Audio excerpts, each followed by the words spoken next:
Today we're making Godenna. Now, I know some people pronounce it as cottony or something to that effect that's in Italian, and I'm not really sure.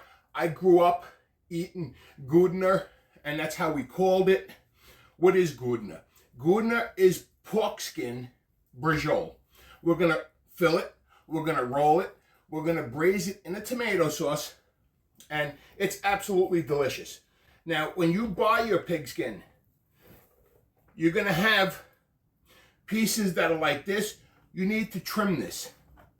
So what we're gonna do is, we're gonna take all this bad parts off, and depending on how clean your skin is, sometimes I know the butchers today, it's not like it used to be. All these butchers today, they're either students or just inexperienced, or they just don't care.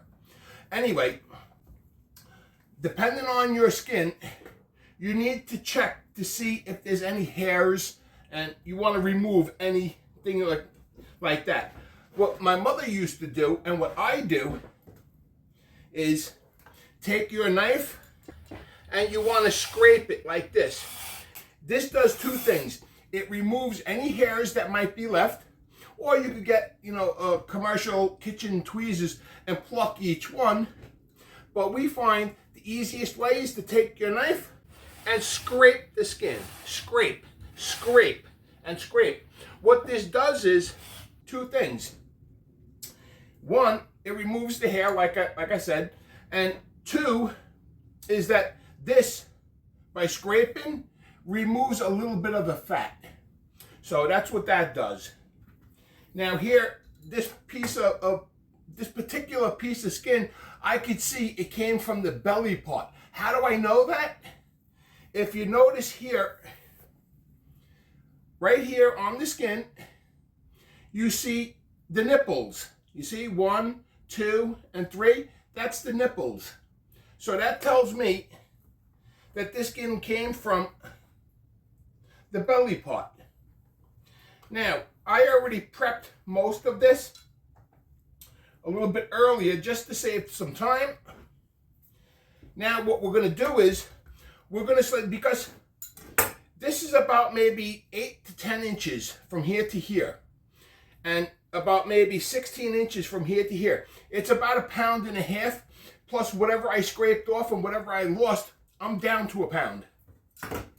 What we're going to do is, we're going to cut the skin into 4-inch. You could go 3-inch. For me, 3 inch is way too small. I go 4, I go 6. Sometimes I'll just prepare the whole thing and roll the whole thing, and then I'll cut it. Or sometimes I don't cut it at all. It depends on how big of a pot I'm using. So what we're going to do here, we're going to cut this into about 6 inches. I'm going to go with 6 inches today. This way, I get some nice big pieces. So I should be able to get about 4 of these.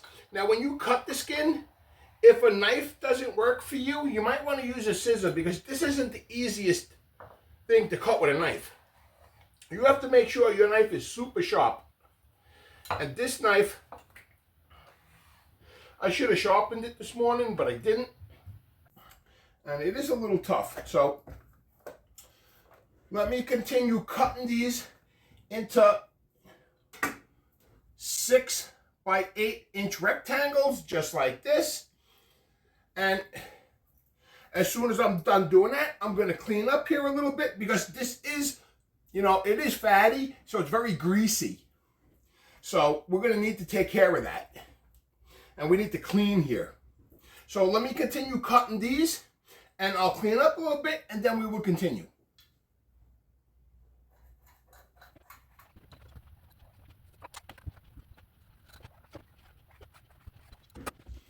Okay, so I went ahead and I cleaned up here. I cut the pork skin into about 6-inch pieces. I got 4 bracioles. Now we need to stuff this. Now when you stuff your braciole, there's 2 sides of the skin.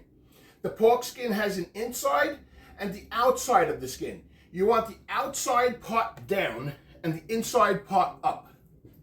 Now what we're going to do is, here we have, I went to the market this morning and I tried to get Genoa salami. That's what my mother always used. That's what I always use. But when I got to the market and I asked the guy, do you have Genoa salami? Tsunami? What's tsunami? He had no idea what Genoa salami was. That tells me he's pretty much a student. So after the manager came out, I couldn't get any Genoa salami. I had to deal with hard salami, so we're going to use this. This will be fine. But by all means, use the Genoa salami. What we're going to do is we're going to put a nice thin layer right down on top on each piece. Then what we're going to do is we're going to fill it with garlic, Parmesan cheese, parsley. We're going to season it with salt and pepper. And then for this, you could go ahead and add a little bit of red pepper flakes. I am not adding red pepper flakes to this because this is not meant to be spicy. But I am, in the tomato sauce, using red pepper flakes, one dried one dried bay leaf, basil, salt, and pepper. So it's that simple. And I have 128-ounce can of tomato sauce. So what I'm going to continue doing is putting all the salami in a thin layer on all these pieces, and you want to leave a little bit on the end, and I will explain why later when we roll it up. That little piece, by the time you're done rolling it, all the salami is going to move forward a little bit, and you need that little bit of extra room. So I cheated a little bit, and I originally had enough of salami to do all this, but on the way back from the market, I kind of ripped that bag open and I started eating the salami on the trip home. What can I say, you know? It's just absolutely delicious. I couldn't help myself. Yeah, so always make sure you get enough of salami. If you're like me, you're going to want to get enough of salami. So what we need to do is put the salami down. I hope I have enough. I hope I didn't eat all of it. I think we should be fine. But hey, you never know, right? I can't be having no uneven guardinas in my kitchen, okay? Unless it's like a teeny one we make. So this is looking fine. Just keep going, keep going. Let's do this one. And I've been making this for years. I grew up on this. My mother used to make it only on Sundays. This always went into a Sunday sauce. Now a lot of people say, is it sauce or gravy? In my family, it was always sauce. Never gravy. So I could see those comments coming in already. Yeah, no, it was in my family. It was always sauce. We never called the Sunday sauce gravy. I don't know who calls it gravy, but I know I don't. My family don't. So that's my thing on that. Now, what we're going to do, the garlic. Put a nice thin layer of garlic. Make sure you evenly put the garlic on each one. And you don't want too much garlic, but you just want enough. I don't go too crazy with the garlic because it can become overpowering. So this is absolutely delicious with the amount of garlic that I put in there. And it is what it is. Parmesan cheese. You could use Romano cheese if you want, but with the salami in there, I want to control the sodium. So I use Parmesan. If you use Romano, you're just going to have to be careful with how much salt you use. So we're going to thinly spread this out. Make sure you evenly spread the cheese on all these pieces. Now, you don't want too much cheese because you don't want to cut into it and have the cheese oozing out. That's not how we do this. This is just looking fantastic though. Here we have parsley. The parsley, we're gonna, the same thing. Give it a thin layer. Make sure you evenly spread the parsley on all 4 pieces. And then we're gonna season it with salt and pepper, and it's gonna go in the tomato sauce, and it's gonna braise. Now the braising part. The braising part, you know, this is going to be for a little bit later. I'm going to cook some pasta to go with it, so you're only going to see this. But I'm making 1 pound of pasta. It's going to be for 4 of us. So I'm only using 1 28-ounce can of sauce. So when you roll these and they go into the sauce, depending on the thickness of your skin, they're going to be able to stay in there for anywhere from an hour to 2.5 hours to 3 hours, depending on the thickness. Like I said, you're going to have to keep testing it. That's the only way you're going to know. Okay, so we're going to season this with salt. You want to go light on the salt, but not too light. You still got to have some seasoning in there. The salami is not going to overpower it too much with salt, and the Parmesan cheese, because I'm putting such a thin layer, it's not going to, it's really not going to affect it too much. Okay, we're going to season each piece with pepper. I like to go a little heavy on the black pepper, not to make it spicy, but just enough to know that there's black pepper in there. Okay, keep giving this a nice little coat in the black pepper. And you know, this grinder really, I think it belongs in the garbage. It's just no good. I miss my grinder. It's in storage somewhere. Oh yeah, there we go. Yeah, so my grinder is still in storage. And I am making the arrangements. I'm making the arrangements sometime in a couple of weeks to, let's start finishing the studio. Just not 100%, but enough to I could get my stuff out of storage. And then we're going to do some serious cooking. So I hope you guys are prepared for that. That's when you're going to start seeing professional recipes. Okay, so now what you're going to do is you're going to take it. That little space that I told you to leave up in the front is going to go in front of you. And we're going to roll. You're going to roll tight, but not too tight that everything is just squishing out. We're going to, if the salami moves like mine just did, you're going to want to fold it in there. And you see that little lip right there? That comes over. That's your closing point. So I'm going to continue rolling these pieces up. And then I'm going to show you how we're going to tie them.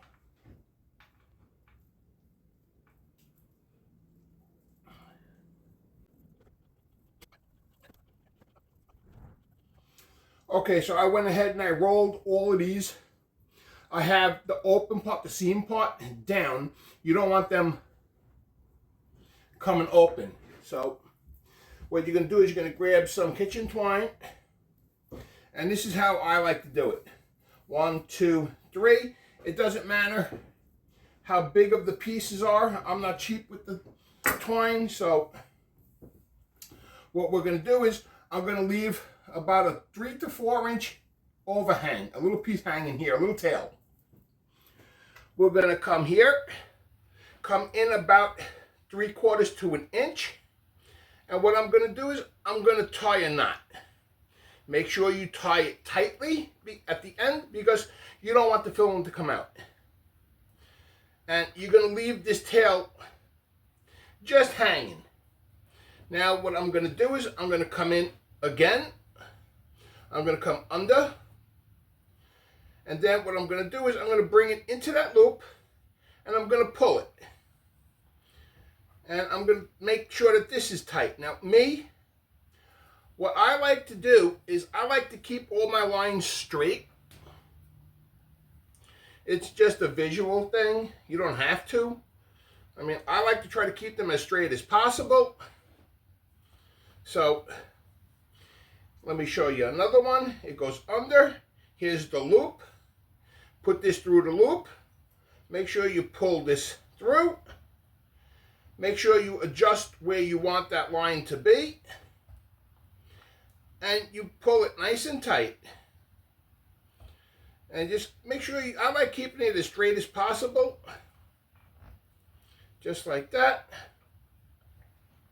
And then the last one. The last one we're going to do the same way. Make sure you go under, you pull it through the loop. And you're going to make sure that that is tighter than the middle. You want to make sure that it's really tight, like I said in the beginning. Make sure that the filling doesn't, come out. So let's make sure that's all tight. I have it as tight as I can get it. Now what you're going to do is you're going to take the braciole, turn it this way. Make sure that that's on the bottom. Remember that little tail we made in the beginning? Now what you're going to want to do is you're going to want to tie this into a knot. And this is what's going to hold it together. Make sure that it's nice and tight. Cut off any excess. This I discard. And there you have it. One neatly rolled braciole. You can't get any neater than that. Well, you can probably get a little neater. I got some salami sticking out, but that's just fine. So I'm going to continue rolling these. Then we're going to sear them a little bit, remove them, and then we're going to make the sauce. So let me continue rolling these. While I'm rolling these, what I need you guys to do is subscribe to my channel if you haven't done so already. I'd like you to like the video with a thumbs up, ring the dinner bell for upcoming notifications, and share my content. Let me continue rolling these, and we'll be back. Okay, so here's my 4 bracioles. I already tied them up. Now to start the sauce, what we need to do is put this over a medium heat, and we're going to go in with some olive oil. We're going to put a decent amount in there, probably about 1/4 cup. Okay, so let's go ahead and drop these in, and we're going to give them a nice color all around on each side. Okay, that just sounds about right. I'm going to do 2 at a time. I'm going to brown these off, continue browning these off, and once these are brown, we're going to remove them, and then we will continue.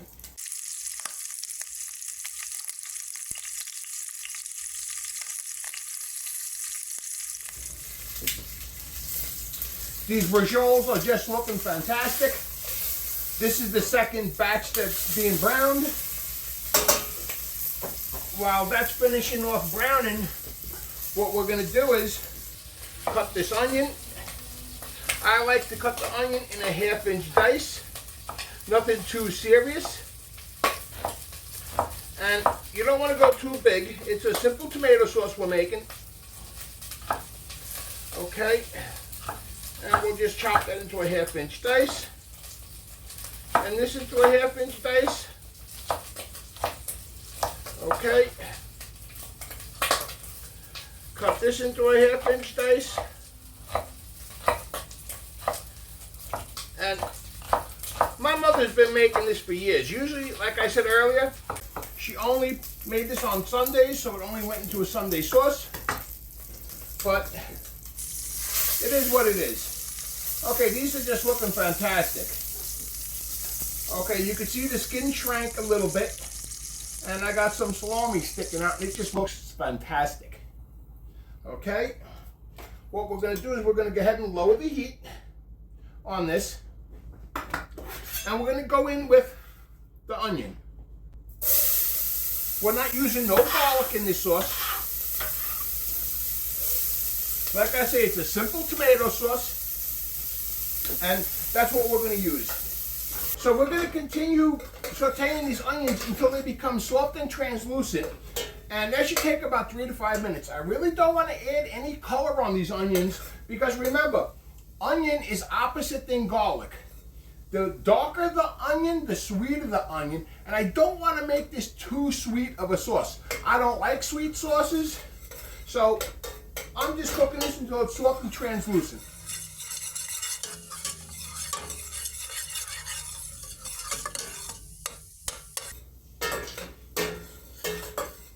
The onion is nice and soft and translucent, and it's looking fantastic. What we're going to do is we're going to go in with the red pepper flakes. Here I have a bay leaf. And we're going to go in with the sauce. Drop the whole can in there. I'm going to rinse this out with a little bit of water. Probably about maybe a half a can, because this is going to be on the stove for about a good hour to 2.5 hours. So it's going to evaporate.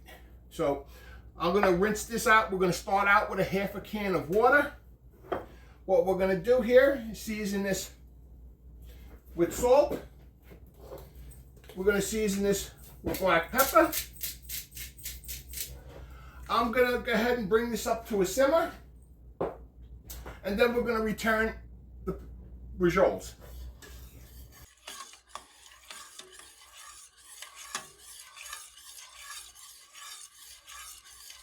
This sauce is just coming up to a simmer, and it's just smelling fantastic.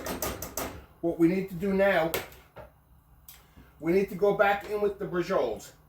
Now you want to make sure that the bracioles are completely submerged inside the sauce. I went ahead and I cleaned out that 28-ounce can of tomato sauce with a little bit of water, and I added the water in here. In total, it had to be about a half a 28-ounce can. So what we're going to do is we're going to return this to a simmer. We're going to partially cover it, and this is going to simmer anywhere from an hour to 2.5 hours. And like I say, it depends on the thickness of your skin. So I'm going to continue simmering this until it becomes nicely cooked and fork tender, and then this will be ready. I will plate it, and then I'll show you what that looks like. In the meantime, I need you guys to subscribe, hit that like button, ring the dinner bell for upcoming notifications, and share my content. Now let me continue simmering this, and we will be back.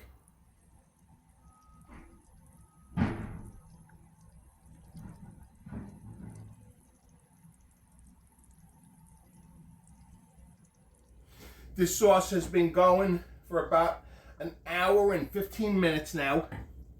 It's still simmering. What we need to do is check to see how done it is. The way we do that is we stick a fork in it. If it pierces easily, which it's doing, that means it's done. So this is good.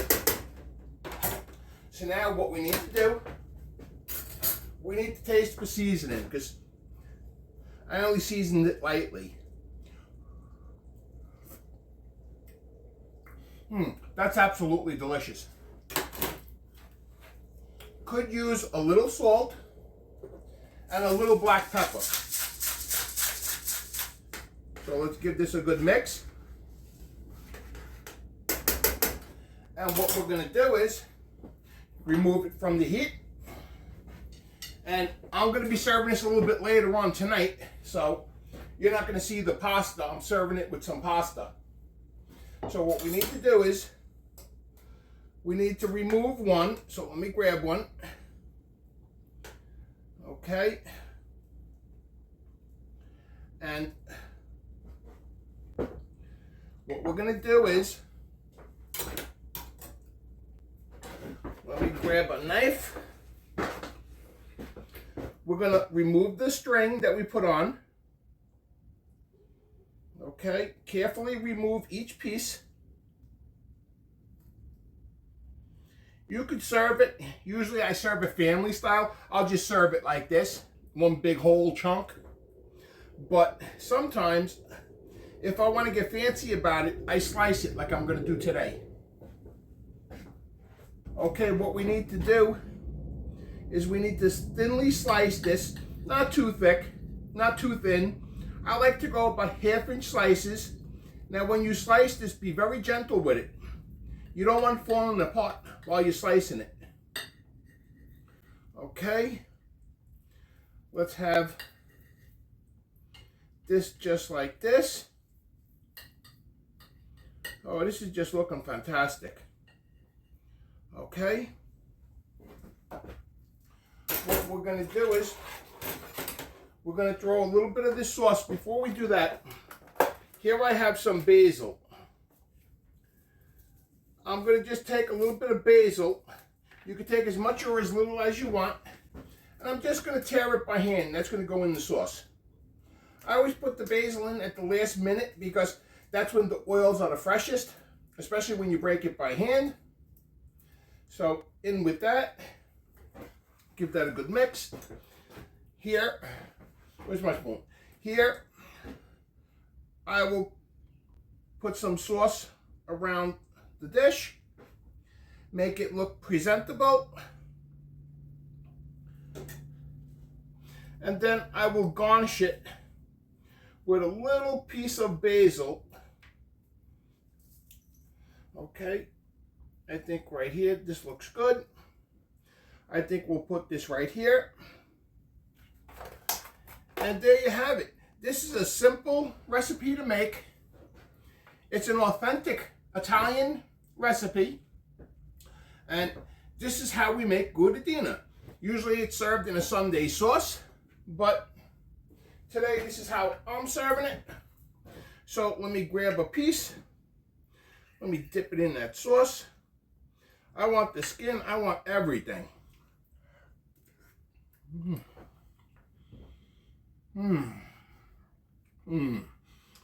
Brings me straight home on Sundays. This is my mother's recipe, and it's absolutely delicious. Man, I hope you guys enjoyed this episode. I hope you guys subscribe, ring that dinner bell for upcoming notifications, and let's start sharing my content and give me that thumbs up.